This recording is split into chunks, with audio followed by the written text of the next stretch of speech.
वो कौन थे जिनके लिए एक मजजूब ने बरसों तक अमानत संभाल कर रखी और सिर्फ एक निवाले ने हंसते खेलते मोइनुद्दीन को घर बार छोड़ने पर मजबूर कर दिया और दिल दुनिया फानी से बेजार हो गया और इश्क हकीकी का दरिया मौजें मारने लगा, जिसने साबित कर दिया कि अल्लाह को पाने के लिए दुनिया को दिल से निकालना पड़ता है। ये वाकया शहंशाह ए हिंद, हिंदुस्तान के बादशाह हजरत ख्वाजा गरीब नवाज रहमतुल्लाह अलैह की जिंदगी का वो लम्हा है जहाँ से विलायत का असली सूरज चमका। बात उन दिनों की है जब आप अपने वालिद की निशानी उस बागीचे और पंचक्की की देखभाल किया करते थे। जिन्नात भी आपके इल्म और कुरान की तिलावत के आगे सर झुका चुके थे। और अभी तक आपने जिन्नात वाला वाकया नहीं सुना है तो वीडियो के कमेंट में लिंक है, देख लेना। लेकिन अल्लाह को कुछ और ही मंजूर था।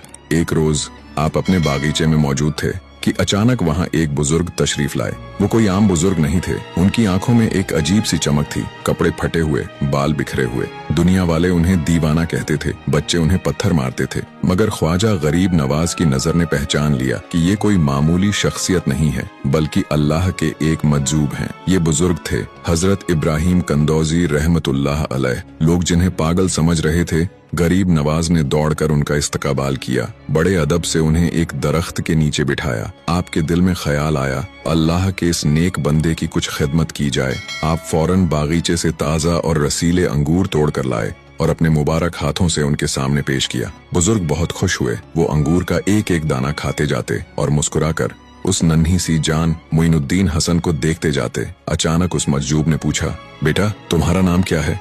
आपने अदब से कहा, मेरा नाम हसन है और लोग मोइनुद्दीन भी कहते हैं। इब्राहिम कंदौजी मुस्कुराए जैसे उन्हें उनकी मंजिल मिल गई हो और फिर बोले, हसन मैं बरसों से एक अमानत लिए फिर रहा हूँ। मेरे मुर्शिद हाजी शरीफ जिंदानी ने मुझे एक रोटी का टुकड़ा दिया था और फरमाया था कि जब तुम्हें वो नौजवान मिले जिसके चेहरे पर विलायत का नूर हो और उसका नाम हसन हो तो ये उसे खिला देना। फिर उन्होंने अपनी पोटली में से खली या रोटी का टुकड़ा निकाला, उसे अपने दांतों से चबाया और गरीब नवाज के मुंह में डाल दिया और फिर उस एक निवाले ने अपना असर दिखाया। जैसे ही वो टुकड़ा हलक से नीचे उतरा, गरीब नवाज का दिल बदल गया। आंखों के सामने से दुनिया के पर्दे हट गए। जिस बागीचे, पंचक्की और दौलत को इंसान सारी उम्र जमा करता है, वो सब आपको मिट्टी के ढेर लगने लगे। दिल दुनिया ए फानी से बेजार हो गया और इश्क हकीकी का दरिया मौजें मारने लगा। उसी वक्त आपने अपना बागीचा, अपनी पंचक्की, सब कुछ बेच दिया। जो रकम मिली उसे फकीरों और मिस्कीनों में तकसीम कर दिया। अपने पास कुछ न रखा और फिर घर बार छोड़कर निकल पड़े अल्लाह की रजा के लिए, हक की तलाश में, उस सफर पर जिसने आपको मोइनुद्दीन से ख्वाजा ए हिंद बना दिया। सुभान अल्लाह, ये है शान हमारे ख्वाजा गरीब नवाज की। अगर आप भी ख्वाजा गरीब नवाज के दीवाने हैं तो कमेंट में सुभान अल्लाह जरूर लिखें।